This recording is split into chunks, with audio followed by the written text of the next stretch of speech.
ॐ स्थापकाय च धर्मस्य सर्वधर्मस्वरूपिणे अवतारवरिष्ठाय रामकृष्णाय ते नमः।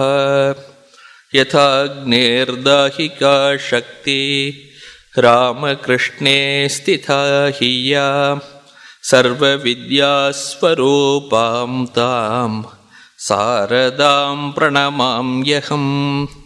नमः श्रीयतिराजाय विवेकानन्दसूरये सच्चित्सुखस्वरूपाय स्वामिने तापहारिणे शिवनामनि भावितेऽन्तरङ्गे महति ज्योतिषी मानिनी मयार्धे दुरितान्यपयान्ति सुदूरदूरे मुहुरायान्ति महान्ति मङ्गलानि।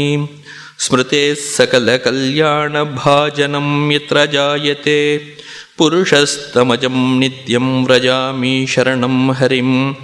श्रुतिस्मृतिपुराणानाम् आलयं करुणालयं नमामि भगवत्पादं शङ्करं लोकशङ्करम्। शङ्करं शङ्कराचार्यं केशवं बादरायणं सूत्रभाष्यकृतौ वन्दे भगवन्तौ पुनः पुनः।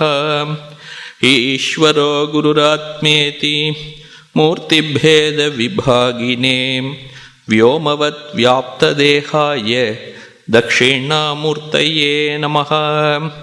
मौनव्याख्या प्रकटितपरब्रह्मतत्त्वं युवानं वर्षिष्ठान्तेव सदृशिगणैः आवृतं ब्रह्मनिष्ठैः आचार्येन्द्रं करकलितचिन्मुद्रमानन्दमूर्तिं स्वात्मा रामं मुदितवदनं दक्षिणामूर्तिमीडे।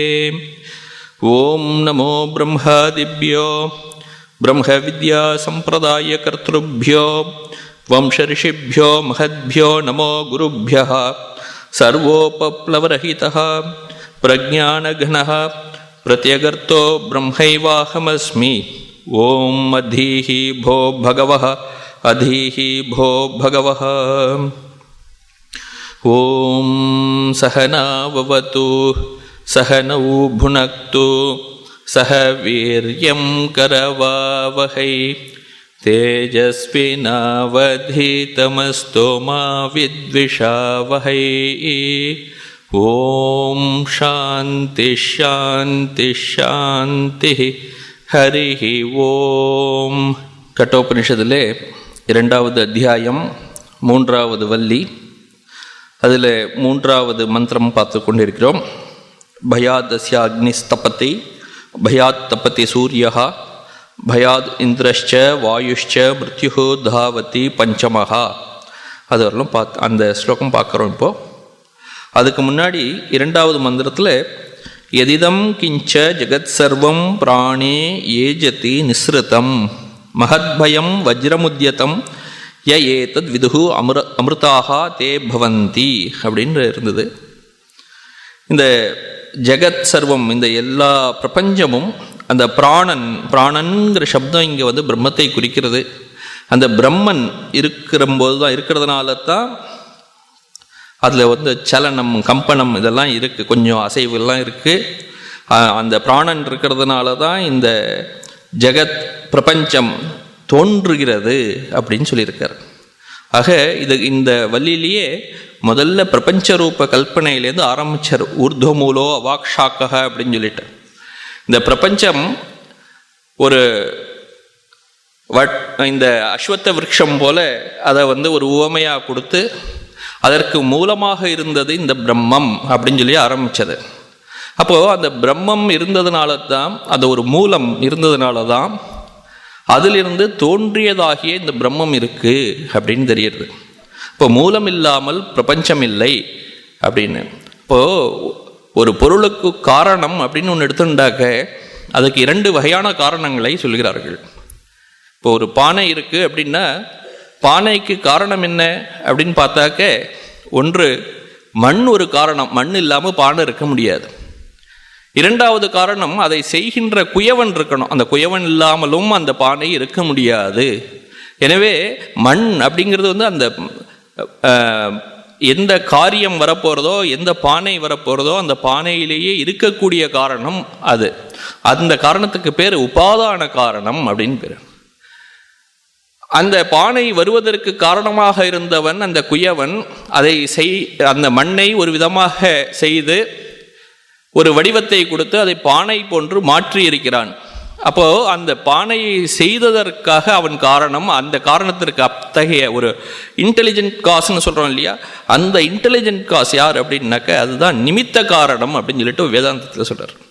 ஒரு பொருள், எந்த ஒரு பொருளாக இருந்தாலும் அதற்கு இரண்டு காரணங்கள் இவங்க இதெல்லாம் சொல்றார்கள். என்னென்ன அப்படின்னா நிமித்த காரணம், உபாதான காரணம். நிமித்த காரணம் அப்படின்னா யார் புத்திபூர்வகமாக இருந்து இதை செய்ய வேண்டும் அப்படின்னு சொல்லிட்டு ஒரு மனதிலேயே சங்கல்பத்தை வைத்து கொண்டு யார் செய்கிறார்களோ அதுதான் நிமித்த காரணம். எந்த பொருளை வைத்து செய்கிறார்களோ அந்த பொருளுக்கு பேர் உபாதான காரணம்னு பேர். இப்போ இந்த இடத்துல பிரம்மம் இருந்ததுனால தான் இந்த பிரம்மத்தை ஒரு மூலமாக வைத்து, பிரம்மத்தை ஒரு அடிப்படையாக வைத்து அதிலிருந்து இந்த ஜெகத் பிரபஞ்சம் தோன்றியது. அந்த பிரம்மம் இல்லாவிட்டால் இந்த ஜெகத் இருக்காது, பிரபஞ்சம் இருக்காது அப்படின்னு சொல்லியிருந்தது. இப்போ பானை தோன்றுவதற்கு எப்படி மண் காரணமாக இருந்ததோ அதே போன்று இந்த இடத்துல பிரம்மம் இந்த பிரபஞ்சத்துக்கு காரணமாக இருந்தது அப்படின்னு. அப்போ என்ன ஆச்சு அப்படின்னா உபாதான காரணம் இந்த பிரபஞ்சத்துக்கு என்ன அப்படின்னா இந்த பிரம்மம் தான். அதே போல முன்னாடி படைப்பிற்கு முன்னாடி சத் மட்டுமே தான் இருந்தது அப்படின்னு சொல்லிட்டு உபநிஷதம் சொல்றது. சதேவேதம கிராசீத் அப்படின்னு. இதுக்கு முன்னாடி, படைப்பிற்கு முன்னாடி, படைத்தலுக்கு முன்னாடி என்ன இருந்ததுன்னா ஒரே சத். சத் அப்படின்னா பிரம்மம். பிரம்மம் தான் எப்போதும் இருந்தது. இதுக்கப்புறம் தான் படைப்பு வரப்போகிறது, ஸ்திதி வரப்போகிறது, லயம் வரப்போகிறது. அப்படி ஒவ்வொன்று கிரமமாக வருவதற்கு முன்னாடி, அந்த படைப்பு வருவதற்கு முன்னால் இருந்தது வெறும் சத் மாத்திரமாக இருந்தது அப்படின்னு சொல்கிறது அந்த உபநிஷதம். அப்போது அப்படி இருந்த அந்த சத், ஒன்றாகவே இருந்த சத், நான் ஒன்றாவே இருக்கேனே, நான் பலவாக மாற வேண்டும் அப்படின்னு ஒரு அந்த சத்துக்கு ஒரு ஈக்ஷணம், அதாவது ஒரு விருப்பம் தோன்றியதான். இது போல் நான் மாறணும் அப்படின்னு அந்த விருப்பம் இருந்ததுனாலேயே அது பலவையாக மாறி அந்த சத்திலிருந்து ஆகாசம் வந்து, ஆகாசத்திலேருந்து வாயு, வாயோர் அக்னிஹி, அக்னியர் ஆப்பகா, அத்பியஃப் பிருத்திவி அப்படின்னு சொல்லிட்டு ஒவ்வொரு பூத்தங்களாக, பஞ்சபூத்தங்கள் சொல்கிறோம் இல்லையா, அந்த பஞ்சபூத்தங்களும் ஒன்றின் பின் ஒன்றாக தோன்றி இந்த பிரபஞ்சம் வரையிலும் வந்து சேர்ந்தது. அந்த ஈக்ஷண கிரியை பண்ணது யார்? அதை விரும்பியது. இந்த படைப்பு வர வேண்டும் அப்படின்னு யார் விரும்பினார்கள் அப்படின்னா அதை விரும்பினதும் பிரம்மம் தான். ஏன்னா அந்த பிரம்மம் மட்டும்தான் இருந்தது அந்த நேரத்தில், வேற எதுவுமே கிடையாது. அப்போ ஒரு பொருளை விரும்புதல், செய்ய வேண்டும் அப்படின்னு ஒரு எண்ணம் தோன்றது மனதிலே அப்படின்னா அது யாருக்கு தோன்ற முடியும்னா அந்த ஒரு இன்டெலிஜென்ட் காசுக்கு தான் தோண முடியும். அப்போ அந்த சம்சாரத்தை படைத்தது, பிரபஞ்சத்தை படைத்தது யார் அப்படின்னா அதுவும் பிரம்மம் தான். அதுதான் நிமித்த காரணம் அப்படின்னு. அந்த நிமித்த காரணம் அதை தான் இந்த இடத்துல சொல்லியிருக்கு.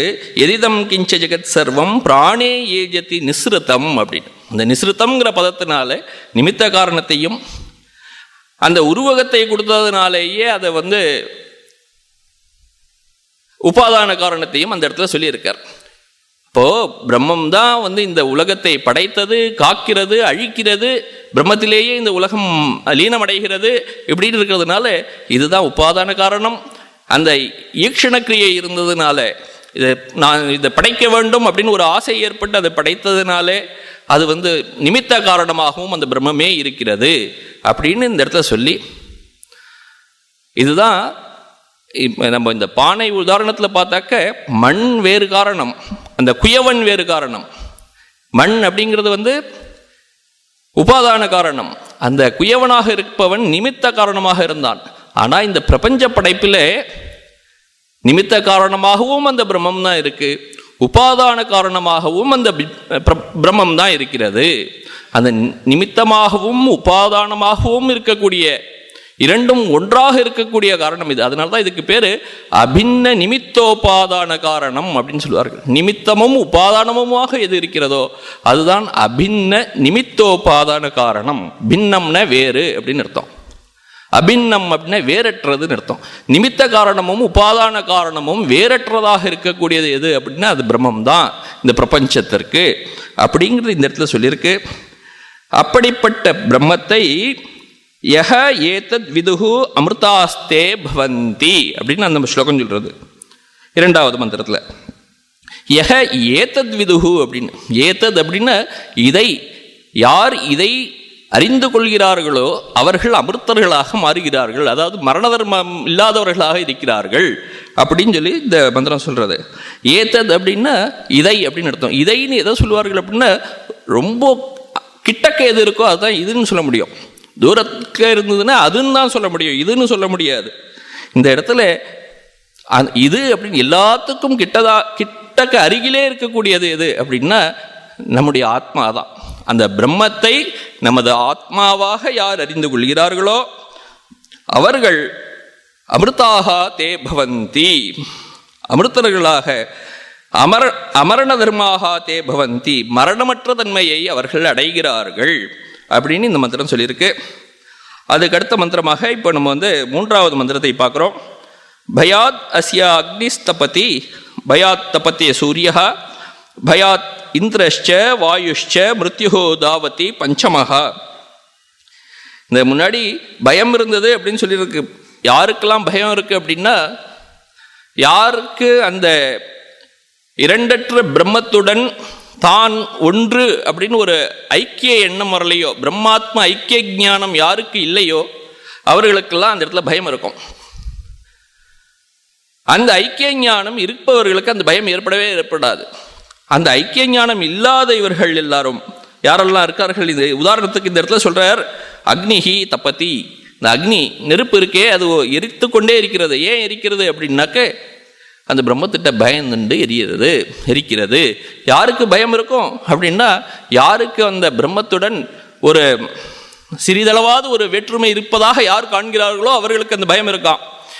இந்த தைத்திரிய உபநிஷத்தில் பார்க்கும்பொழுது ஒன்று சொல்றார், யதாஹி ஏவ ஏஷ ஏதஸ்மின் உதரம் அந்தரம் குருதே அத தஸ்ய பயம் பவதி அப்படின்னு. உதரம் அந்தரம் குருதே அப்படிங்கிறார். அந்தரம் அப்படின்னா ஒரு வேற்றுமை, உதரம்னா ரொம்ப கொஞ்சமாவது அந்த பிரம்மத்துடன் கொஞ்சமாவது ஒரு வேற்றுமையை யார் பார்க்கிறார்களோ பார்த்துட்டான்னா போச்சு, அவ்வளோதான், அவனுக்கு பயம் வந்துடும். இந்த இடத்துல அக்னி, இந்திரன், வருணன் எல்லாரும் இருக்கார் இல்லையா, இவர்கள் எல்லாருக்கும் பயாத் தபதி சூரியகா, சூரியன் வேலை செய்கிறான். சூரியன் உலகத்திற்கு எல்லாத்துக்கும் வெளிச்சம் தரான். ஏன் தரான் அப்படின்னா அவனுக்கு ஒரு பயம் இருக்கு, தராமல் போயிட்டாக்கா அந்த பிரம்மத்திடமிருந்து நமக்கு ஏதாவது வரும் அப்படின்னு. பயாத் இந்திரஷ்ச வாயுஷ்ச மிருத்யுஹோ தாவதி பஞ்சமக. வாயுவும் பயந்துண்டு வேலை செய்கிறான், இந்திரன் பயந்துண்டு வேலை செய்கிறான். இந்த பிரம்ம வித்யாச்சாரியனாக இருக்கக்கூடிய இந்த யமன் மிருத்யுஹோ அவனே ஓடி ஓடி வேலை செய்கிறானா. தாவதி அப்படின்னு போட்டிருக்காரு. தாவத்தின்னா ஓடுறான் அப்படின்னு அர்த்தம். ஓடி ஓடி வேலை செய்கிறானா, எல்லாரையும் பிடிச்சி இழுத்துட்டு போறான்னு அர்த்தம். யாருக்கெல்லாம் பிரம்மஞானம் இல்லையோ எல்லாரையும் அழிச்சுட்டு போயிடான், அவனோட வேலையை செய்கிறான் பாவம். மிருத்யுஹு தாவதி பஞ்சமஹா. 5வதாக சொல்லப்பட்ட இந்த மிருத்யு யாரெல்லாம் இருக்கார்கள் அப்படின்னா அக்னி, சூரியன், இந்திரன், வாயு. 5வதாக சொல்லப்படுகின்ற இந்த மிருத்யு, இவர்கள் எல்லாரும் பயத்தினால் வேலை செய்கிறார்கள். யாரிடம் பயம் அப்படின்னாக்க அந்த பிரம்மத்திடம் பயம் அப்படின்னு சொல்லிட்டு போட்டிருக்காரு. அதுக்கு பாஷ்யம் நம்ம பார்க்க வேண்டியதாக இருக்கு. இப்போ பயாத் பீத்யா பரமேஸ்வரஸ்ய அப்படின்னு போட்டார். பரமேஸ்வரனாகிய அந்த பிரம்மத்திடமிருந்து ஒரு பயம், அந்த பயத்தினால அக்னிஹி தபதி, அக்னி பகவான் எரிக்கிறான் எல்லாரையும். பயாத் தபதி சூரியகா, அந்த சூரியனும் எல்லாரையும் எரிக்கிறான் பயத்தினால தான். பயாத் இந்திரஹா ச, இந்திரனும் பயத்தினால தன்னுடைய வேலையை செய்கிறான். வாயுகு ச, வாயு பகவானும் தன்னுடைய வேலையை செய்கிறான்.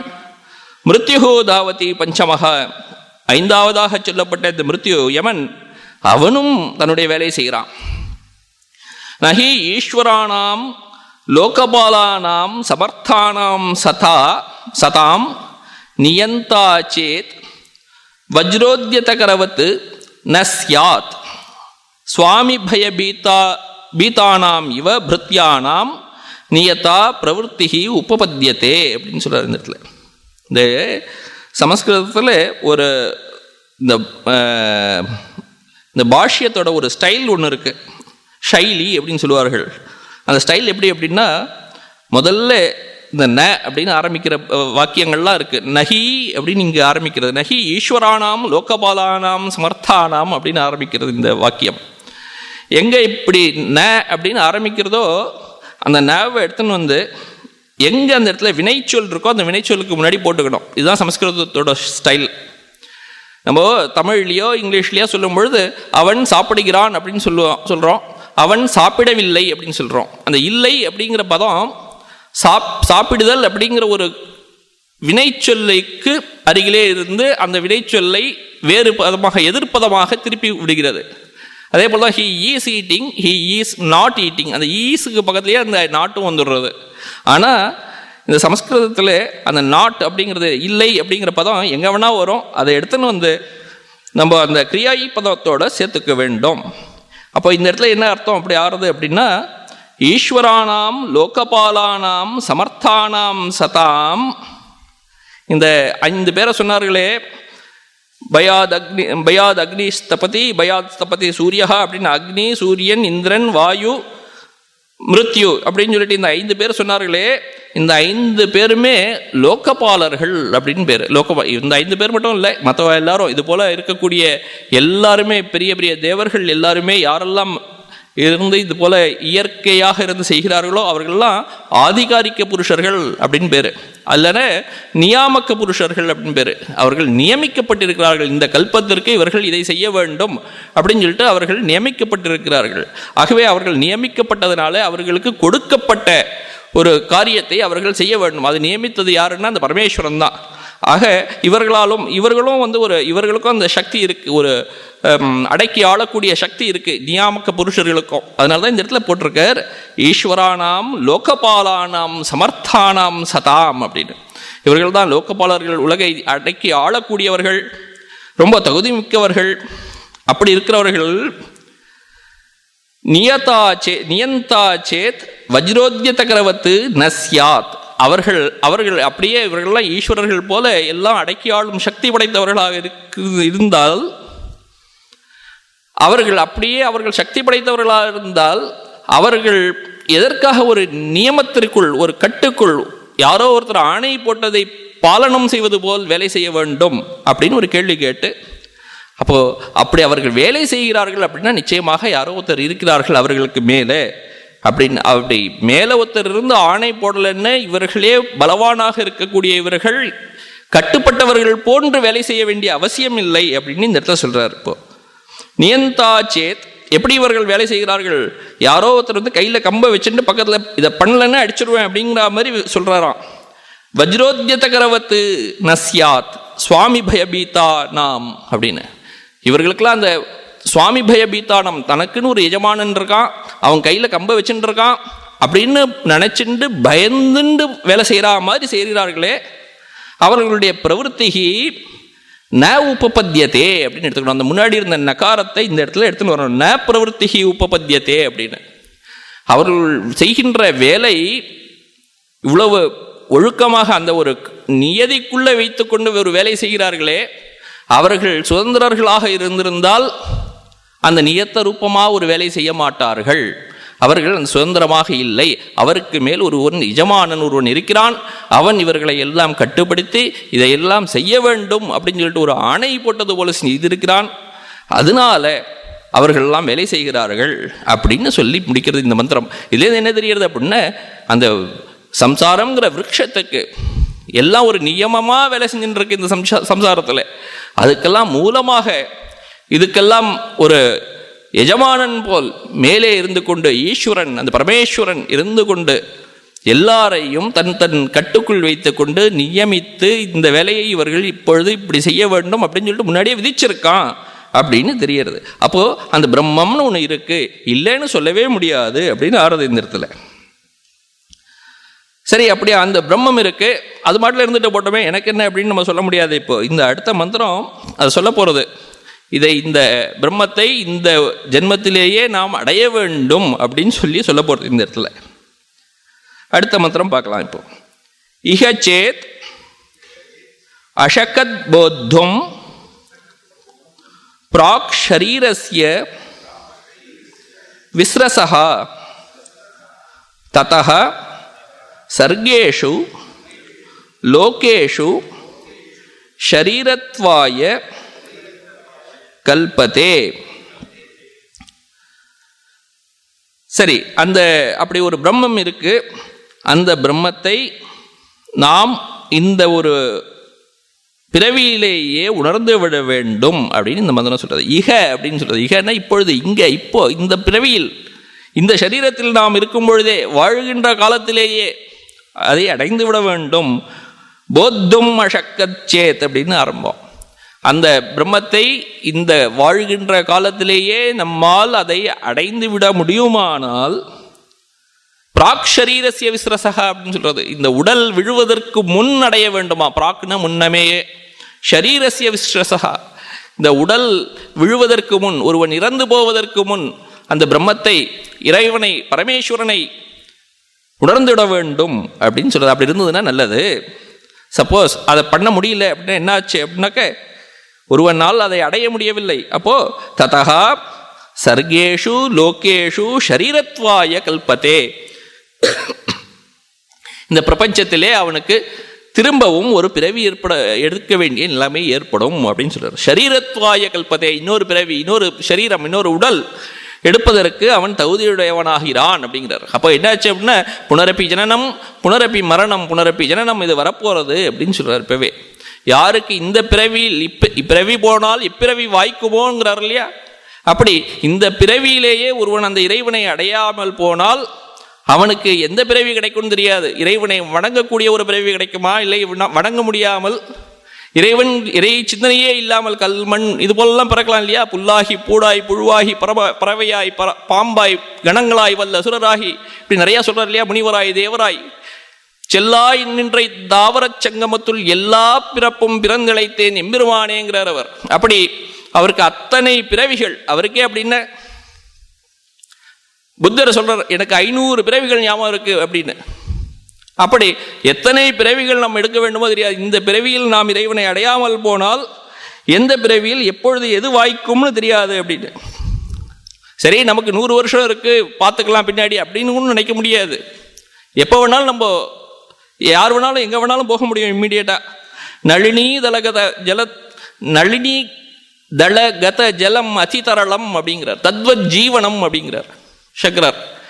அந்த தாமரை இலையில ஒரு தண்ணி இருக்கு இல்லையா, அது ஆடிண்டே இருக்குமா, அது ஒரு இடத்துல நிற்கும் அப்படின்னு சொல்லவே முடியாது. அப்படி நமது உயிர் தத்வத் ஜீவனம் அப்படிங்கிறார். அதிசய சப்பலம் அப்படிங்கிறார். சப்பலம்னா ஆடிண்டே இருக்கு, ரொம்ப அது அதிசய சப்பலமா நம்மளுடைய உயிர். அப்படி அந்த உயிர் இன்னைக்கு இருக்குமா, தங்குமா, நாளைக்கு நாம் உயிரோட இருப்போமான்னு தெரியாது. அப்படிதான் அந்த நமக்குன்னு மட்டும் இல்லை, இந்த பிரபஞ்சத்துக்கே அப்படிதான் சொல்லியிருக்கு இந்த உபநிஷத்துல. அஸ்வத்தகான்னு சொல்லியிருக்கு. ஸ்வஹன்னா நாளைக்குன்னு அர்த்தம். ஸ்வஹத்தஹா அப்படின்னாக்க நாளைக்கு இருக்கக்கூடியது. அஸ்வத்தஹா அப்படின்னு நாளைக்கு இருக்குமான்னு தெரியாது அப்படிங்கிறார். அந்த பிரபஞ்சமே இருக்காது. அப்படிங்கும்போது பிரபஞ்சத்தில் எங்கேயோ நாம் இருக்கிறோம், நாம் இருப்போமா சொல்ல முடியாது. ஆக அந்த பிரம்மத்தை, அந்த இறைவனை அடைய வேண்டும் என்றால் இன்றைக்கே இப்பொழுதே அடைய வேண்டும் அப்படின்னு இந்த உபநிஷதம் சொல்லி கொடுக்கிறது. இது இந்த உபநிஷதம் மட்டும் இல்லை, மற்ற கேனோ உபநிஷத்துலேயும் இதே ஒரு மந்திரம் இருக்கு. இகச்சேத் அவேதீன் அத சத்தியமஸ்தி அப்படிங்கிறது. இங்கேயே இப்பொழுதே பார்த்து விடுங்கள் அப்படின்னு பார்த்துட்டார் நல்லது அப்படிங்கிறது. நச்சேத் பார்க்கலன்னா என்னாகும் அப்படின்னா, நச்சேத் இஹா அவேதீன் மகதி வினஷ்டிஹி அப்படிங்கிறது. பெரிய நஷ்டம் ஏற்படுகிறது. ஏன் அப்படின்னா, இப்படி ஒரு சரீரத்தை எடுத்துக்கொள்வதற்கு எவ்வளோ காலம் ஒருவன் தவம் இருந்து பெற்றிருக்க வேண்டும்னு தெரியாது. திரும்ப இந்த மனித சரீரம் கிடைக்குமா? இந்த மனித சரீரம் இருந்தால்தான் இறைவனை நினைக்க முடியும். எந்த மற்ற லோகத்திற்கோ மற்ற எந்த இடத்துலையோ ஒரு தேவர்களாவோ இல்லை அசுரர்களாவோ எங்கே பிறந்தாலும் அந்த இறைவனை நினைக்க முடியாது. அதே போல் வேறு விதமான ஒரு பிறவி கிடைத்தாலும், மரமோ இல்லை விலங்குகளாவோ இப்படி பிறந்தாலும் அவர்கள் இறைவனை நினைக்க முடியாது. ஆக அப்படி இறைவனை நினைக்க வேண்டும். அவன் அருளாலே அவன் தாழ் வணங்கின்னு சொல்லியிருக்கு. அவனுடைய அருளை பெறுவதற்காக நாம் பிரார்த்தனை செய்து இந்த ஜென்மத்திலேயே இறைவனை அடைவதற்கு முயற்சி செய்ய வேண்டும் அப்படின்னு இந்த மந்திரம் சொல்றது. இகச்சேத் அஷக்கத் போத்தம் பிராக் ஷரீரஸ்ய விஸ்ரசஹா. இக அப்படின்னா ஜீவன்யேவ, இந்த உடலில் வாழ்ந்து கொண்டிருக்கின்ற காலத்திலேயே அப்படிங்கிறார். வாழ்கின்ற பொழுதே இறைவனை அடைந்து விடுகள் அப்படின்னு சொல்றார். ஜீவன்யேவ சேத் யதி அஷக்கத், அஷக்கத்னா சக்னோதி, ஒருவனுக்கு முடியும் என்றால் அப்படின்னு அர்த்தம். ஒருவனால் இறைவனை வாழுகின்ற காலத்திலேயே அடைய முடியும் என்றால், சக்னோதி சக்தஹா சன்னு ஜானாதி ஏதத்து பயகாரணம் பிரம்ம, எல்லாத்துக்கும் பயத்தை கொடுக்கின்ற இந்த பிரம்மம் இருக்கே, அந்த பிரம்மத்தை இந்த வாழ்கின்ற காலத்திலேயே ஒருவன் அடைந்து விடுவானே ஆனால், போத்தும் அவகந்தும், அவனை அந்த பிரம்மத்தை அடைந்து அதை அறிந்து கொள்ள முடியுமே ஆனால், எதுக்கு முன்னால் அறிய வேண்டும்? பிராக் பூர்வம் ஷரீரஸ்ய விஸ்ரசஹ அவஸ்ரம்சனாத், அந்த உடல் விழுவதற்கு முன்னால் அறிந்து கொள்ள வேண்டுமாம். அவஸ்ரம்சனாத் அப்படின்னா பதனாத் ஊர்துவம், பதனாத் பிராக், அந்த உடல் விழுவதற்கு முன்னால் அதை அறிந்து கொள்ள வேண்டும். அப்படி அறிந்து கொண்டால் என்னாகும் அப்படின்னா, இந்த காரியம் காரணத்தை நெருங்கிச்சுன்னா காரணத்திலே லயமாயிடும். எப்போ பானை இருக்கு, பானைங்கிற ஒரு உருவமும் வடிவமும் அதுக்கு போயிடுத்துன்னா அந்த பானை மண்ணாயிடும். அப்போ அந்த பானைக்கு காரணமாக இருந்த அந்த மண் எப்போ வடிவமும் பேரும் நாமமும் போய்விட்டால் அது வந்து மண்ணாகவே ஆகிவிடுவது போல், இந்த சம்சாரமும் அதில் இருக்கின்ற ஜீவர்களும் எப்பொழுது அந்த பிரம்மத்தை அறிந்து கொள்கிறார்களோ தங்களுடைய தனித்தன்மையை இழந்து, தன்னுடைய உருவத்தையும் பேரையும் இழந்து அந்த பிரம்மமயமாகவே பிரம்மவித்தாவே ஆகிவிடுகிறார்கள். அப்படி ஆகிவிட்டதனால் அந்த சம்சாரத்திலிருந்து தப்பி விடுகிறார்கள். சம்சாரத்தின் பந்தங்கள் அவர்களை கட்டுப்படுத்துவதில்லை. அதுதான் சொல்றார் இங்கே, சம்சார பந்தனாத் விமுச்சியதே அப்படின்னு. அப்படி யார் இந்த பிறவிலேயே இறைவனை அறிந்து கொள்கிறார்களோ அவர்கள் சம்சார பந்தனாத் விமுச்சியதே, சம்சார பந்தம் அவர்களிடமிருந்து போய்விடுகிறது. அந்த சம்சார பந்தம் போறது தான் பெரிய விஷயமா இருக்கு இங்க. அப்படி யாராவது இதை அடைய முடியாவிட்டால், அறிந்து கொள்ள முடியாவிட்டால் என்னாகும் அப்படின்னா, அதை சொல்றார் இங்கே, நச்சேத் அஷக்கத் போத்தும், யாராலையாவது இந்த இறைவனை அறிய முடியாவிட்டால், இந்த பிரம்மத்தை பயகாரணம் பிரம்ம அப்படின்னு சொன்னமே, அந்த பயகாரணத்தை யாராலையாவது அறிந்து கொள்ள முடியாவிட்டால் என்னாகும் அப்படின்னா, அனவபோதாத்து சர்கேஷு ஷரீரத்வாய கல்பத்தே அப்படிங்கிறார். அதை அப்படி பண்ணாதனால், அறிந்து கொள்ள முடியாததனால் இந்த பிரபஞ்சத்தில் படைக்கப்படுகிறார்கள். ஷரீரத்வாய கல்பத்தே அப்படிங்கிறார். அப்படின்னா அந்த உடலை எடுப்பதற்கு அவர்கள் வந்து கொண்டே இருக்கிறார்களாம் திரும்ப திரும்ப. லோகேஷு ஷரீரத்வாய ஷரீரபாவாய கல்பத்தே சமர்த்தகா பவதி. ஷரீரம் கிருஷ்ணாதி இத்தியர்த்தக, ஷரீரம் எடுத்துக்கொள்கிறார்கள், திரும்ப பிறக்கிறார்கள் அப்படின்னு அர்த்தமாச்சுங்க.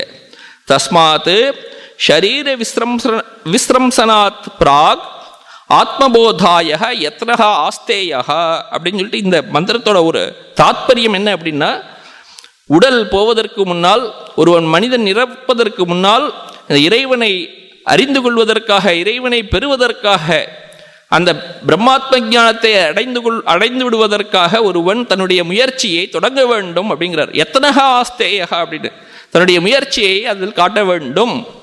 மனிதர்கள் எல்லோரும் சம்சாரத்துக்குள்ளே இருக்கக்கூடிய பொருட்களை அடைவதற்காக தங்களுடைய முழு முயற்சியையும் அதில் செலுத்துகிறார்கள். இந்த சம்சாரத்துக்கெல்லாம் மூலமாக இருக்கக்கூடிய இந்த பிரம்மத்தை அடைவதற்கு அதிலே ஒரு பகுதியை செலவழித்தால் கூட பிடித்து விடலாம் அப்படின்னு சொல்லிட்டு ஸ்ரீ ராமகிருஷ்ணர் சொல்றார்.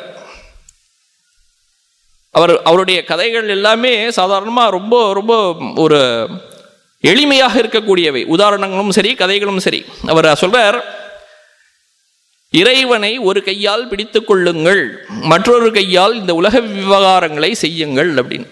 அதாவது எப்பொழுதும் நமது மனதினை ஒரு பகுதியை இறைவனில் வைத்து விட வேண்டும், இன்னொரு பகுதியினால் மற்ற எல்லா வேலைகளையும் செய்ய வேண்டும் அப்படிங்கிறார் அவர். எப்பொழுது அந்த உலக விவகாரங்கள் இல்லாமல் இருக்கிறதோ அப்பொழுது இரண்டு கைகளாலும் அவரை பற்றி கொள்ளுங்கள் அப்படின்னு. எப்பொழுது உலக விவகாரங்கள் வேலைகள் எல்லாம் இல்லாமல் போகிறதோ அப்பொழுது முழு மனதையும் இறைவனிடம் சேர்க்க வேண்டும் அப்படின்னு சொல்றாரு. அதுதான் பொருள் அங்க. ஆக அப்படியாக இறைவனை அடைந்து இந்த பிறவிலேயே அடைய வேண்டும் அப்படின்னு சொல்லி அவரை சொல்லி முடிக்கிறாருங்க. அதே தான் இந்த உபனிஷத் மந்திரம் இங்க சொல்றது. சரி, மற்ற ஒரு உடல் கிடைக்கிறது அப்படின்னு சொல்கிறோம். இந்த இந்த இந்த பிறவியிலேயே இறைவனை அடைய முடியாமல் போனால் மற்றொரு பிறப்பு எடுக்க போகிறோம் அப்படின்னு தெரிஞ்சு போச்சு. எங்கு எப்படி பிறந்தால் அந்த இறைவனை அடைய முடியும் அப்படிங்கிறத அடுத்த மந்திரம் சொல்ல போகிறது. இப்போ அடுத்த மந்திரம் பார்க்கலாம். யதாதர்ஷே ததா ஆத்மனி யதா ஸ்வப்னே ததா பித்ருலோகே யதா அப்சு பரீவ தத்ருஷே ததா கந்தர்வலோகே சாயா தபயோஹோ இவ பிரம்மலோகே. எந்த உலகங்களில் எந்தெந்த லோகங்களில் பிறந்தால் ஒருவனால் இறைவனை அடைய முடியும் அப்படிங்கிறத இந்த ஒரு மந்திரம் சொல்றது. இந்த உலகத்திலே இந்த பூமியிலே இருப்பவன் சுலபமாக பிரம்மஞானத்தை அடைந்து விடலாமா? இந்த இடத்துல சொல்றார். ஒரு கண்ணாடி இருக்கு, கண்ணாடியை பார்க்குறோம், கண்ணாடியை பார்த்தா நம்முடைய முகம் அதில் தெரிகிறது. அப்படி கண்ணாடி எவ்வளவு தூய்மையாக இருக்கிறதோ அந்த அளவுக்கு நமக்கு தெரிகின்ற முகமும் தூய்மையாக நன்றாக தெரிகிறது. அதுபோன்று இந்த உலகத்திலே பிரம்ம தரிசனம் பெற வேண்டும் என்றால் நம்முடைய மனதிலே அதை பெறலாம் அப்படின்னு சொல்றார். நம்முடைய புத்தியில் அதை பெறலாம் அப்படின்னு சொல்றார். கண்ணாடியில் தெரிகின்ற முகம் எவ்வளவு தூய்மையாக இருக்கிறதோ அதே போன்று தூய்மையாக உருவம் பிரம்ம தரிசனம் நமது புத்தியில் இந்த உலகத்தில் தெரிகிறது அப்படின்னு சொல்றார். கண்ணாடி அந்த அளவுக்கு தூய்மையாக இருக்க வேண்டும், நமது புத்தி அந்த அளவுக்கு தூய்மையாக இருந்தால் ஆத்ம தரிசனம் உடனடியாக இந்த உலகத்தில் தெரியும் அப்படின்னு சொல்றார். சரி, இந்த உலகத்தை விட்டுருவோம். இதுக்கப்புறம் பித்ருலோகம் அப்படின்னு சொல்றார். பித்ருலோகத்தில் இருந்தால் அந்த ஆத்ம தரிசனம் கிடைக்குமா அப்படின்னா சொல்றார். நமக்கு இந்த கனவுலே வரக்கூடிய பொருட்கள் எல்லாம் எப்படி ஒரு மங்கலாக ஒரு நிச்சயம் இல்லாத வடிவமாக இருக்கிறதோ அது போன்று ஆத்ம தரிசனம் பித்ருலோகத்திலே கிடைக்கும் அப்படின்னு. அதாவது அங்கே ஸ்பஷ்டமாக நல்ல தூய்மையாக இருக்காது. இந்த உலகத்திலே எப்படி இருக்கோ அதை விட ஸ்பஷ்டமாக அங்கே இருக்க முடியாது அப்படிங்கிறத காட்டுறதுக்காக இந்த மந்திரம் வந்திருக்கு. யதா ஸ்வப்னே ததா பித்ருலோகே. ஸ்வப்னத்தில், தூக்கத்திலே, கனவிலே எப்படி நாம் பொருட்களை பார்க்கிறோமோ, எப்படி அனுபவிக்கிறோமோ, எப்படி அந்த ஒரு நிச்சயமில்லாத தன்மை இருக்கிறதோ, எப்படி ஒரு மங்கலாக இருக்கிறதோ, எப்படி அதற்கு ஒரு சத்தை இல்லையோ, உண்மைத்தன்மை இல்லையோ, அது போன்று அந்த பித்ருலோகத்திலே இருப்பவர்களுக்கு ஆத்ம தரிசனம் அதாவது அங்கே கிடைக்கவே கிடைக்காதுன்னு அர்த்தம். அதுக்கப்புறம் யதா அப்சு பரீவ தத்ருஷே ததா கந்தர்வலோகே. கண்ணாடியில் பார்க்கறது எவ்வளோ ஸ்பஷ்டமாக இருக்கு, அதே தரையில் ஓடிக்கொண்டிருக்கிற நதியில் தண்ணியில் போய் பார்த்தாக்க ஒருவனுடைய முகம் தெரியாது, ரொம்ப ஆடிண்டே இருக்கும். ஆடிண்டே இருக்க முகம் தெரியவே தெரியாது, அதற்கு ஒரு நிச்சயமான தன்மையே இல்லை. அப்படி தண்ணியிலே பார்க்கக்கூடிய முகம் எப்படி இருக்கிறதோ அதுபோல இந்த கந்தர்வலோகத்தில் இருக்கிறவர்களுக்கெல்லாம் ஆத்மதத்துவம் தெரியும் அப்படிங்கிறார். அப்படின்னா நிச்சயமா தெரியாது அப்படின்னு அர்த்தம். அதே போல அடுத்ததாக சொல்கிறார் பிரம்மலோகத்தில் அப்படின்னு. சாயா தபயோஹோ இவ பிரம்மலோகே அப்படின்னு. சாயா அப்படின்னா நிழல், தபகா அப்படின்னாக்கா அந்த வெளிச்சம். வெளிச்சத்துக்கும் நிழலுக்கும் என்ன ஒரு நல்ல ஒரு கான்ட்ராஸ்ட் இருக்கு எப்பொழுதுமே. அப்படி எப்பொழுதுமே அது நல்ல ஸ்பஷ்டமாக தெரியக்கூடியது அந்த கான்ட்ராஸ்ட். அப்படி பிரம்மலோகத்தில் நன்றாக தெரியுமா, ஆத்ம தத்துவம் பிரம்மலோகத்தில் இருப்பவர்களுக்கு நன்றாக தெரியும் அப்படின்னு சொல்லி முடிக்கிறாருங்க. ஆக ஆத்ம தத்துவத்தை அறிந்து கொள்வதற்கு இரண்டே இடங்கள் தான் இருக்கு. ஒன்று இந்த இகலோகம், இந்த லோகம் பூலோகம். இரண்டாவதாக இருக்கக்கூடியது அந்த பிரம்மலோகம். இந்த பிரம்மலோகத்துக்கும் பூலோகத்திலையும் மட்டும்தான் இந்த ஆத்ம தரிசனம் கிடைக்கும். வேற எங்கு போனாலும் கிடைக்காது. பித்ருலோகம் போகலாம், ஒருத்தர் தேவலோகம் போகலாம், எந்த லோகத்தில் போனாலும் அவர்களுக்கு கிடைக்காது அப்படின்னு சொல்றாரு. இதுல சொல்லாதது ஒன்னே ஒன்று என்னன்னா, மனிதர்களாக பிறக்க வேண்டும்னு சொல்லலை. இந்த லோகத்திலேயே இருந்தா கூட மற்ற மிருகங்களாகவோ மரங்களாகவோ இப்படி கல்லாகவோ இருந்தால் நிச்சயமாக ஆத்ம தரிசனம் உடனே கிடைக்காது. ஆக இப்படி இந்த உலகங்களே மனிதர்களாக பிறந்தால், இந்த 4 உலகங்களிலும் மனிதர்களாக இருந்தால் இப்படியாக இருக்கும். பூலோகத்தில் மனிதர்களாக இருந்தால் நிச்சயமாக கிடைக்கும். ஆதர்ஷத்திலே, அதாவது கண்ணாடியில் தெரிகின்ற முகம் ஒன்று ஆத்ம தரிசனம் தெரியும் அப்படின்னு சொல்லியிருக்காருங்க. யஸ்மாத் யஸ்மாத் இகைவ ஆத்மனோ தர்சனம் ஆதர்ஷஸ்தஸ்ய இவ முகஸ்ய ஸ்பஷ்டம் உபபத்யதே அப்படின்னு இந்த இடத்துக்கு ஒரு அவதாரிக்கை வைக்கிறார். இந்த உலகத்திலே இருக்கக்கூடிய மக்களுக்கு அந்த ஆதர்ஷம் கண்ணாடியில் தெரிகின்ற முகம் போன்று ஒரு ஸ்பஷ்டமாக ஆத்ம தரிசனம் தங்களுடைய மனதிலே தெரிகிறது, புத்தியிலே தெரிகிறது. அப்படிங்கிறதுனால இங்கேயே முயற்சி செய்யுங்கள் அப்படின்னு பின்னாடி சொல்ல போறார். ந லோகாந்தரேஷு அப்படின்னு சொல்றார். மற்ற லோகங்களில் மற்ற உலகங்களில் சென்றால் அங்கெல்லாம் எந்த பிறவி மற்ற உலகங்களில் பிறவி எடுத்தாலும் அங்கெல்லாம் இது கிடைக்காது. இந்த பூமியில் மட்டும்தான் இது கிடைக்கும். அப்படிங்கிறதுனால ந லோகாந்தரேஷு அப்படின்னு போட்டிருக்காரு. அதுல ஒரே ஒரு எக்ஸெப்ஷன் சொல்றார், பிரம்மலோகாத் அந்யத்ர அப்படின்னு. பிரம்மலோகத்திலையும் இந்த பூலோகத்திலையும் நன்னா கிடைக்கும் அப்படிங்கிறதுனால பிரம்மலோகாத் அந்யத்ர அப்படின்னு ஒரு பதம் போட்டிருக்காருங்க. மற்ற உலகங்களில் அந்த ஆத்ம தரிசனம் கிடைக்காது. பிரம்மலோகாத் அந்யத்ர. அந்த பிரம்மலோகத்துக்கு சரி போயிடலாம், அங்கதான் நன்றாக கிடைக்கிறதே, சீக்கிரமா அங்கே போகலாம் அப்படின்னாக்க போக முடியுமா அப்படின்னா சச்ச துஷ்பிராபக அப்படின்னு சொல்லியிருக்காரு. அதை போய் அடைய முடியாது, ரொம்ப கடினமானது. ஏன்னா அங்கே போகணும் அப்படின்னாக்க கர்மங்களும் ஞானமும் மிகவும் அவசியம். மனம் தூய்மையான மனமுடையவனாக இருக்கணும். பிரம்மலோகத்துக்கு ஒருத்தன் போகிறான் அப்படின்னாக்க அவ்வளவு தியானம் ஜபமெல்லாம் பண்ணியிருக்கணும். அந்த ஒரு விஞ்ஞானம் வேணும் அப்படின்னு சொல்லிட்டு இந்த இடத்துல பின்னாடியும் சொல்ல போறார். கதம் இத்தியுச்சதே அப்படின்னு சொல்லி யதாதர்ஷே பிரதிபிம்பபூதம் ஆத்மானம் பஷ்யதி லோகா அத்தியந்த விவிக்தம் அப்படின்னு. இந்த உலகத்திலே பிரதிபிம்பம் தெரியறது. இந்த இதில் கண்ணாடியில் பார்க்கும் பொழுது அந்த பிரதிபிம்பம் எப்படி இருக்கு அப்படின்னாக்க அத்தியந்த விவிக்தம் அப்படிங்கிறார். விவிக்தம் அப்படின்னா கண்ணு தனியாக தெரியறது, மூக்கு தனியாக தெரியறது, நெற்றி தனியாக தெரியறது. இப்படி எதுவும் ஒன்றோடு ஒன்று கலந்து புரியாமல் அறிந்து கொள்ள முடியாமல் இல்லை. கண்ணாடியில் பார்க்கும்பொழுது சாட்சாத் நன்றாக தெரிகிறது. அப்படி தெரியறதுக்கு பேர் அத்தியந்த விவிக்தம் அப்படின்னு பேர். அப்படி நன்றாக தெரிந்து கொண்டிருக்கிறதா அந்த இது முகம். அதுபோல ததா அதே போன்று ஆத்மனி அப்படின்னு சொல்றார். ஆத்மனி அப்படின்னா ஸ்வபுத்தவ், அந்த புத்தியில அந்த ஆத்ம பிரகாசம் இருக்கிறதே நன்றாக தெரிகிறது அப்படின்னு. ஸ்வபுத்தவ் ஆதர்ஷவத்து அப்படிங்கிறார். கண்ணாடியில் எப்படி தெரிகிறது முகம், அதே போன்று புத்தியில் தெரிகிறது. எப்படிப்பட்ட புத்தியில் அப்படின்னா நிர்மலீபூதாயாம் அப்படிங்கிறார். மலம் இல்லாமல், மலம்னா அழுக்கு இல்லாத கண்ணாடியில் எப்படி முகம் தெரிகிறதோ அதுபோல காமக்ரோதாதிகள் இல்லாத ஒரு புத்தியில் யாருக்கு அந்த ஆசைகள்லாம் இருக்கோ அவர்கள்லாம் அதுதான் மலம்னு பேரு.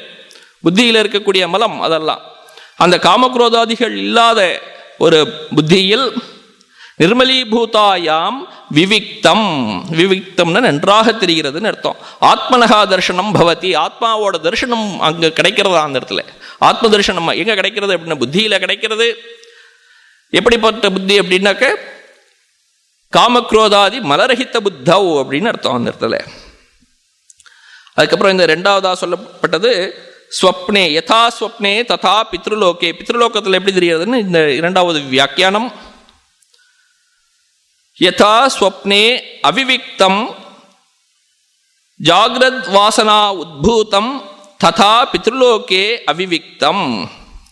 நம்ம சொப்பனத்தில் வரக்கூடிய கனவுலே வரக்கூடிய எல்லா பொருட்களும் நம்மளுடைய மனதிலே இருக்கக்கூடிய சம்ஸ்காரங்கள், வாசனைகள், அது எப்போ எழும்பி வருகிறதோ அதுக்கு தகுந்த மாதிரி தோன்றுகின்றன. அந்த வாசனைகள், சம்ஸ்காரங்கள்லாம் அதுக்கெல்லாம் ஒரு நிலையான உருவம் கிடையாது. ஒரு நிலைத்த ஒரு இந்த உலகத்தில் இருக்கக்கூடிய பொருட்கள் போல இருக்காது. இப்போ நான் இந்த பொருளை ஏதோ ஒரு பொருளை பார்த்து விட்டு செல்கிறேன், தூங்கும்போது இதே பொருள் வருது அப்படின்னா இந்த பொருளுக்கு உண்டான ஸ்திரத்தன்மை, திடத்தன்மை அது அந்த கனவுலே வரக்கூடிய அந்த பொருளுக்கு அங்கே இருக்க வேண்டிய அவசியம் இல்லை. ஒரு மிருக காட்சி சாலைக்கு சென்று ஒரு யானை பார்க்குறோம், அதுக்கப்புறம் அங்கேருந்து ஒரு கருடனை பார்க்குறோம் அப்படின்னு வச்சுப்போமே. இப்படி ஒரு 4-5 பார்த்துட்டு போகிறோம். வரக்கூடிய கனவுல இந்த யானையோட சம்ஸ்காரமும் வரலாம், அந்த கருடனோட சம்ஸ்காரமும் வரலாம், ரெண்டும் ஒரு மிக்ஸ் பண்ணி வரலாம், கலந்து வரலாம். யானை அப்படி தன்னுடைய ரெக்கையை விரிச்சுன்னு பறக்கிறது போல வரலாம், கருடன் பறக்கிறது, அதை யானையோட ஒரு மிக்ஸ் பண்ணி கலந்து பார்க்குற மாதிரி கூட வரலாம். இப்படி பலவிதமாக சம்ஸ்காரங்களுக்கு சொல்லவே முடியாது. ஏன்னா தன்னுடைய வாசனைகள் எப்படி இருக்கிறதோ அந்த வாசனைகளுக்கு தகுந்தாற் போல் நாமே அதை படைத்துக் கொள்கிறோம். அப்பேற்பட்ட ஒரு நிலை தான் அந்த சொப்னம் பேர். ஜாகிரத் வாசனா உத்பூதம் அப்படிங்கிறார். ஜாகிரத் காலத்தில் நாம் எதெல்லாம் பார்த்தோமோ, இந்த சம்ஸ்காரங்கள்லாம் நமது மனதிலே ஏற்பட்டதோ, அந்த வாசனைகள் கிளம்பும் பொழுது ஏற்படக்கூடியவை இந்த சொப்னம்ங்கிறது. ஆக அந்த ஸ்வப்னம் ஒரு திடமாக இருக்க வேண்டிய அவசியமே இல்லை. அப்படி அந்த திடமில்லாதது எப்படி நமக்கு தெரிகிறதோ, திடமில்லாமல் ஒரு ஒரு கிளியரா ஒரு இது இல்லாத இருப்பது போன்று இந்த ஆத்ம தரிசனம் பித்ருலோகத்திலே தெரிகிறது அப்படின்னு சொல்றார். ஏன்னா பித்ருலோகம் அப்படின்னா அந்த இடத்துல இருக்கிற பித்ருலோகமும் சரி தேவலோகமும் சரி போக சரீரம் தான் இருக்காங்க. அவர்களுக்கு போக சரீரம்னு எல்லாவற்றையும் அனுபவிப்பதற்காக உண்டான சரீரம் அது. அந்த போக சரீரம் இருக்கும் வரையில் போகத்தில் தான் அவர்களுடைய மனம் இருக்குமே தவிர தன்னுடைய ஆத்மாவில் மனம் லயிக்காது. யாருக்கு போகேஸ்வரிய பிரசக்தானாம் தயா அபகிருத்த சேதசாம் அப்படின்னு சொல்றார் பகவத்கீதையில. அந்த யாருடைய மனம் அந்த போகத்திலையும் அதனுடைய ஐஸ்வர்யங்களிலும் மனம் இருக்கிறதோ அவர்களுடைய மனம் அவற்றாலேயே அடித்து செல்லப்படுகிறது. தயா அபகிருத்த சேதசாம் அப்படிங்கிற சொல்றார். அதை அபகரிச்சுட்டு போயிடுறதா அந்த போகமும் ஐஸ்வர்யமும். அப்படி அபகரிச்சுட்டு போன உடனே அவர்களால் தங்களுடைய மனதினை ஆத்மாவில் நிலைநிறுத்த முடியாமல் இருக்கிறது. அதனால் அவர்களால் அந்த ஆத்மாவை பார்க்க முடியாது. ஆத்ம தரிசனம் அதனால அங்கே கிடைக்காது அப்படின்னு சொல்றாரு. அதுதான் இங்க சொல்றார் கர்ம பல உபபோக ஆசக்தத்வாத் அப்படின்னு. கர்மபல உபபோக ஆசக்தத்வாத், எப்படி அந்த உபபோகங்களிலே தங்களுடைய மனம் ஒன்றிவிட்டதோ அவர்களால் அப்போ அந்த நேரத்திலே அந்த ஆத்மாவை காண முடியாது அப்படின்னு சொல்றார். இந்த இது ஜாகிரத்திலையும் இந்த உலகத்திலையும் யதாதர்ஷே ததாத்மனி அப்படின்னு சொன்னோம் இல்லையா, அந்த இடத்துலையும் சொல்ல வேண்டியது இருக்கு. யாருடைய மனம் யாருடைய புத்தி ஸ்வச்சமாக இருக்கிறதோ நிர்மலமாக இருக்கிறதோ அப்படின்னு முன்னாடியே ஒரு ஸ்லோகத்திலையும் நம்ம பார்த்தோம். தம் கூடம் அனுப்பிரவிஷ்டம் குஹாஹிதம் கஹ்வரேஷ்டம் புராணம் அப்படின்னு. நம்முடைய ஆத்மா வேற எங்கேயும் இல்லை, நமக்குள்ள அது ஒளிஞ்சின்னு இருக்கு அப்படின்னு. குஹாம் பிரவிஷ்டம் அப்படின்னு பார்த்தோம். நம்மளோட குகையில ஒளிஞ்சின்னு இருக்கான், உள்ள இதய குகையில. அதை எப்படி பார்க்கணும் அப்படின்னு அங்கேயே சொல்லியிருந்தாரப்போ அது ஏன் மறைஞ்சிருக்கு அப்படின்னாக்க பிராகிருத விஷய விகார விஞ்ஞானகி பிரச்சன்னம் அப்படின்னு. இந்த விஷயங்களை பார்த்து பார்த்து அதை பற்றிய எண்ணங்களே நமது மனங்களில் எழுந்து எழுந்து அலையாக வந்து கொண்டே இருக்கின்றன. அந்த அலை மனதில் எழும்புகின்ற அலை மனதுக்கும் பின்னால் இருக்கக்கூடிய அந்த புத்தியில் ஒளிருகின்ற அந்த ஆத்மாவை மறைத்து கொண்டிருக்கின்றது அப்படிங்கிற. பிராகிருத விஷய விகார விஞ்ஞானகி பிரச்சன்னம் அப்படின்னு. பிரச்சன்னம்னா மறைச்சிருக்கு. அந்த விகாரங்கள் மனதிலேயே தோன்றுகின்ற விகாரங்கள் அந்த ஆத்மாவை மறைத்து கொண்டிருக்கின்றன, அதனால பார்க்க முடியலை. அதே போன்று இந்த இடத்துல அதை பார்க்கணுன்னு அதுதான் சொல்றாரு அத்தியாத்ம யோகாதிகமேன அப்படின்னு. அத்தியாத்ம யோகம் யார் பண்ணுகிறார்களோ அவர்களால் அந்த ஆத்மாவை பார்க்க முடியும் அப்படின்னு சொல்லி முடிச்சார் அந்த இடத்துல. அதே போல இந்த இடத்துலயும் அதை ஞாபகம் வச்சுக்க வேண்டியது யதாதர்ஷியே ததா ஆத்மனி அப்படிங்கிற இடத்துலையும். இப்போ யதா அப்சு பரீவ ததிருஷே அப்படிங்கிறது இருக்கு. யதா அப்சு அவிபக்த அவயவம் ஆத்மரூபம் பரீவ ததிருஷே பரிதிருஷ்யத்தே இவ ததா கந்தர்வலோகே. கந்தர்வலோகத்தில் எப்படி தெரிகிறது அப்படின்னா, இந்த ஆறுல தண்ணி ஓடிண்டே இருக்கு நதியில். அந்த நதியில் ஓடுகின்ற தண்ணீரில் முகம் எப்படி தெரியும்? அப்படி அப்சு அப்படின்னு சொல்றார். அப்சு அப் அப்படின்னா தண்ணீர்னு அர்த்தம். அந்த தண்ணியில் தெரிகின்ற முகம் எப்படி இருக்குமோ, எப்படி இருக்கும்? அவிபக்தம் அப்படிங்கிறார். ஒரு விபக்தம் அப்படின்னா தனித்தனியாக தெரியறது. கண் அப்படின்னா தனியாக தெரியும், மூக்கு அப்படின்னா தெரியும், நெற்றி அப்படின்னா தலையாக தெரியும். இந்த கண்ணாடியில் பார்த்தா நன்னா தெரியறது. ஆனால் இது போல இந்த தண்ணியில் பார்த்தாக்கா தெரியுமானா தெரியவே தெரியாது. அப்படி எல்லாம் ஏதோ யாரோ நிற்கிற மாதிரி தெரியலாமே தவிர அதுக்கு தனியாக ஒரு இருப்பு இருப்பதாக தெரியவில்லை. அப்படியாக இந்த ஆத்மரூபமும் தெரியாமல் இருக்கிறது. எங்கே அப்படின்னா கந்தர்வலோகே. அந்த இடத்துலையும் கந்தர்வலோகத்தில் போனாலும் அப்படிதான். அதனால மற்ற லோகங்களுக்கெல்லாம் போவதனால் இறைவனை அடைந்து விட முடியுமானா முடியவே முடியாது. இந்த உலகத்திலேயே அடைய வேண்டும் அப்படின்னு சொல்றார். ஏவம் ச மற்ற உலகம் வேற ஏதாவது உலகம் போகலாம் அப்படின்னாக்க அதுக்கும் சொல்றாரு இங்கே. ஏவம் ச லோகாந்தரேஷு அப்படி சாஸ்திர பிராமாண்யாத் அவகமியத்தே. மற்ற உலகங்களிலும் இது தெரியாது அப்படிங்கிறது சாஸ்திரங்களிலிருந்து புரிகிறது அப்படின்னு சொல்லி முடிக்கிறார். சரி, அப்போ பிரம்மலோகத்தில் என்ன ஆறுது அப்படிங்கிறத இங்கே சொல்கிறார். சாயா தபயோகோ இவ அப்படின்னு. சாயா அப்படின்னு நிழல், தபகா அப்படின்னு அந்த இடத்துல வெளிச்சம்னு அர்த்தம். ஒரு நிழலுக்கும் வெளிச்சத்திற்கும் உள்ள ஒரு வேறுபாடு எப்படி ஒரு ஸ்பஷ்டமாக தெரிகிறதோ அதுபோன்று அங்கு பிரம்மலோகத்திலே ஆத்ம தரிசனம் நன்றாக தெரிகிறது. இங்கே தெரிகின்ற ஆத்ம தரிசனத்தை விட அங்கு இன்னும் நன்றாக தெரியும் அப்படின்னு அர்த்தம் இந்த இடத்துல. விவிக்தம் பிரம்மலோகே ஏவ ஏகஸ்மின், அந்த பிரம்மலோகத்தில் மட்டும்தான் ஏகஸ்மின் அப்படின்னு போட்டிருக்காரு. ஏவ ஏகஸ்மின் அப்படின்னு அங்கே மட்டும்தான் அப்படி தெரியும். நன்றாக விவிக்தமாக இரண்டுக்கும் ஆத்ம வஸ்துக்களுக்கும் அனாத்ம வஸ்துக்களுக்கும் உண்டான ஒரு வித்தியாசம் அங்கே நன்றாக தெரியும் அப்படின்னு சொல்லிட்டு சொல்றார். சரி, அங்கே போயிடலாமா அப்படின்னாக்க அதுக்கும் சொல்றார் சச்ச துஷ்பிராபகா, அந்த இடத்துக்கு போய் சேர்ந்துட முடியாது, அது போய் சேரக்கூடிய இடமும் இல்லை, அது ரொம்ப மிகவும் கடினமான இடம் அப்படின்னு சொல்லிட்டு அந்த இடத்துல சொல்றார். சச்ச துஷ்பிராபகா அத்தியந்த விசிஷ்ட கர்ம ஞான சாத்தியத்வாத், ரொம்ப ரொம்ப கஷ்டமான விசிஷ்ட கர்மங்கள்லாம் ரொம்ப ஸ்பெஷல் கர்மங்கள் எல்லாம் செஞ்சிருக்கணும், நன்றாக ஞானம் வந்திருக்க வேண்டும். அப்படி இருக்கிறவர்களால் தான் அந்த இடத்துக்கு செல்ல முடியும். அப்படி அந்த அந்த விசிஷ்டமாக இருக்கக்கூடிய கர்மங்களும் ஞானமும் தான் ஒருவனை அந்த பிரம்மலோகத்திற்கு அழைத்து செல்கின்ற சாதனம். அந்த சாதனத்தை யாராலையும் பெற்றுவிட முடியாது அவ்வளவு சுலபத்தில். எனவே அந்த இடத்துக்கு போவது மிகவும் கடினமானது. சச்ச துஷ்பிராபக அப்படின்னு சொல்றார். தஸ்மாத், எனவே ஆத்ம தர்ஷனாய இகைவ எத்திர கர்த்தவ்யா இத்தி அபிப்பிராய, அதனால ஆத்ம தர்ஷனத்தை பெறுவதற்காக இங்கேயே இப்பொழுதே இந்த உலகத்திலே இந்த சரீரத்திலே நாம் இருக்கின்ற காலத்திலேயே எத்தனகா கர்த்தவ்யா முயற்சி செய்ய வேண்டும் அப்படின்னு சொல்லி முடிக்கிறார் இந்த இடத்துல. ஆக இந்த இரண்டு மந்திரங்களும் இந்த உலகத்திலே இருந்து கொண்டே இறைவனை வழிபட்டு இறைவனை அடைய வேண்டும் அப்படிங்கிறத சொல்றார். இறைவனை வழிபடாமல் போனால், இறைவனை அடையாமல் போனால் புனர்ஜென்ம பிராப்தி இருக்கு, அடுத்த ஜென்மங்களை ஒருவன் அடைகிறான். இந்த ஜென்மத்தை இந்த உலகத்தை விட்டால் வேற ஏதாவது ஒரு உலகத்திலிருந்து நாம் இறைவனை வழிபடலாமா அப்படின்னா அதுக்கும் ஒரு தாரதமியம் சொல்லி இந்த உலகத்திலே தான் பண்ண முடியும், மற்ற உலகங்களில் பண்ண முடியாது அப்படின்னு அதையும் சொல்றார். அப்போ இதை தவிர வேறு வழியே இல்லை அப்படின்னு ஆறுது இந்த இடத்துல. இதுக்கு அடுத்த ஒரு மந்திரம் இருக்கு, அதை பார்க்கலாம். இப்போ இந்திரியாணாம் பிருத்தக் பாவம் உதயாஸ்தமயவ் ச யத் பிருத்தக் உற்பத்தியமானானாம் மத்வா தீரஹ ந சோச்சதி. இந்திரியாணாம் பிருத்தக் பாவம் உதயாஸ்தமயௌ சயத் பிருத்தக் உற்பத்தியமானானாம் மத்வா தீரஹ ந சோச்சதி.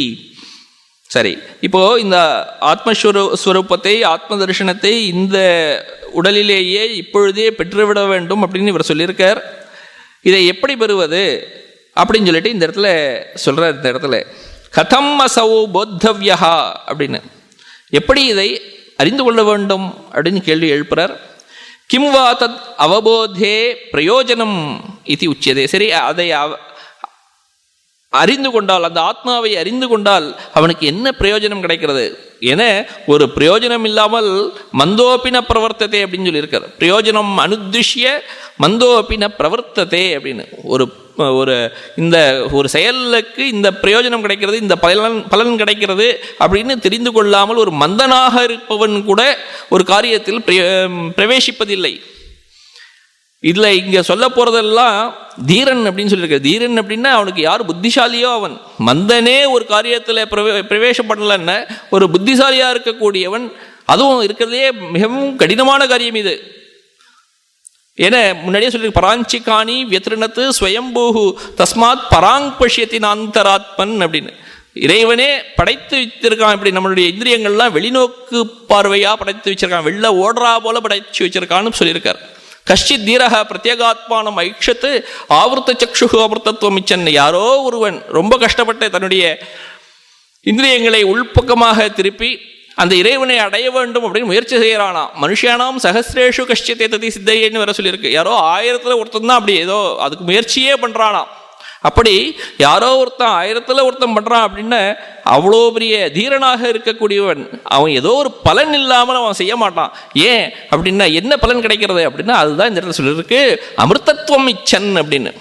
அப்படி அந்த அமிர்தத்துவம் அமரண தர்மத்தை மரணமற்ற நிலையை அடைய வேண்டும் அப்படிங்கிறதா இந்த அத்தியாத்ம வித்யின் பலன். அந்த பலனை இவன் அடைகிறான் அப்படிங்கிறதையும் பின்னாடி சொல்ல போறார். தீரக ந சோச்சதி அப்படின்னு.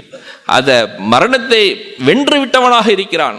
மரணத்தை வென்றதனால் அவனுக்கு ஒரு துக்கம் இல்லை, ஒரு சோகம் இல்லை, மரணத்திற்கு அப்பால் சென்று விடுகிறான். அதனால மத்வா தீரக ந சோச்சதி அப்படின்னு சொல்றாரு இந்த இடத்துல.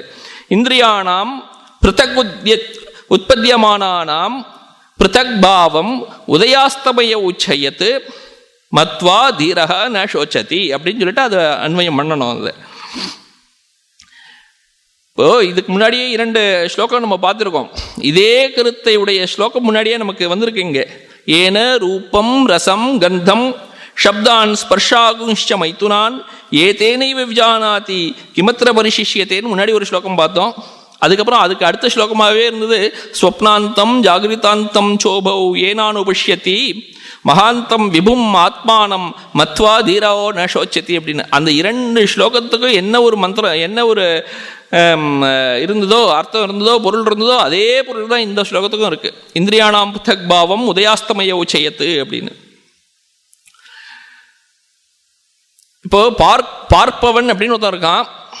அவனுக்கு பார்ப்பவனுக்கு எதனால பார்க்கிறான் அப்படின்னா இந்திரியங்களால் பார்க்கிறான். ஒரு பொருளை பார்க்கணும் அப்படின்னாக்க நான் இப்போ இந்த ஒரு நாற்காலி இருக்குது, நாற்காலியை பார்க்கிறேன் அப்படிங்கிறதுக்கு எனக்கு ஒரு கருவி வேணும். ஒரு பார்ப்பதற்கு ஒரு கருவியாக இருக்கக்கூடியது இந்த கண்ங்கிறது இந்த நேத்திரேந்திரியம் சக்ஷுரேந்திரியம் அப்படின்னு சொல்கிறது. அந்த ஒரு இந்திரியம், அது புலன். அந்த புலனால் நான் இந்த பொருளை பார்க்கிறேன், புலனுக்கு புலப்படும் விஷயத்தை நான் அறிந்து கொள்கிறேன் அப்படின்னு வருது அந்த இடத்துல. அப்போது அதை அறிபவனாக நானும் அறியப்படும் பொருளாக இந்த நாற்காலியும் கண்ணினால், கண் என்ற ஒரு இந்திரியத்தால் அறிந்து கொள்கிறேன். கண்கிறது ஒரு கருவியாக இருக்கிறது. இப்போ கருவியை விட அந்த கருவியை பயன்படுத்துபவனாகிய நான் வேறுவதில்லவா? அதுதான் இந்த இடத்துல சொல்றார். கருவியை விட ஒருவன் வேறானவன் அப்படின்னு. யார் அந்த கருவியை பயன்படுத்துகிறானோ அந்த கருவியை பயன்படுத்துபவன் வேறு, அந்த கருவி வேறு அப்படின்னு. அப்போது நான் இந்த கண்ணை பயன்படுத்துகிறேன் என்றால் நான் இந்த கண் இல்லை. அதே போன்று ஒரு வாசனையை நுகர்வதற்கு கிராணேந்திரியம்னு சொல்லப்பட்ட இந்த மூக்கினை பயன்படுத்துகிறேன் நிச்சயமாக. அப்போது அந்த இடத்துல நான் மூக்கை விட வேறு ஒருவனாக இருக்கிறேன். இப்படியாக ஒவ்வொரு புலன்களுக்கும் ஒவ்வொரு இந்திரியங்களையும் தாண்டி அப்பாற்பட்டவனாக நான் இருக்கிறேன் அப்படின்னு தெரிகிறது. அதுதான் இந்த இடத்துல சொல்றார் இந்திரியானாம் பிருத்தக் பாவம் அப்படின்னு. இந்திரியங்கள் எல்லாம் பிருத்தக், ஆத்மாவை விட வேறாக இருக்கக்கூடியது. அந்த இந்திரியங்களுக்கு ஒரு ஆரம்பம் இருக்கிறது, ஒரு முடிவு இருக்கிறது. தூங்கும் பொழுது எந்த இந்திரியங்களும் வேலை செய்வதில்லை, எல்லாம் போய்விடுகின்றன. அதுதான் அஸ்தமனம் இந்த இடத்துல. உதயம் அஸ்தமனம் இது ரெண்டும் இங்கே சொல்லியிருக்கு. இப்போ கார்த்தால எழுந்திருக்கும் பொழுது ஜாகிரத்திலே திரும்பவும் அந்த இந்திரியங்கள் வேலை செய்ய ஆரம்பிக்கின்றன. அதுதான் உதயம்.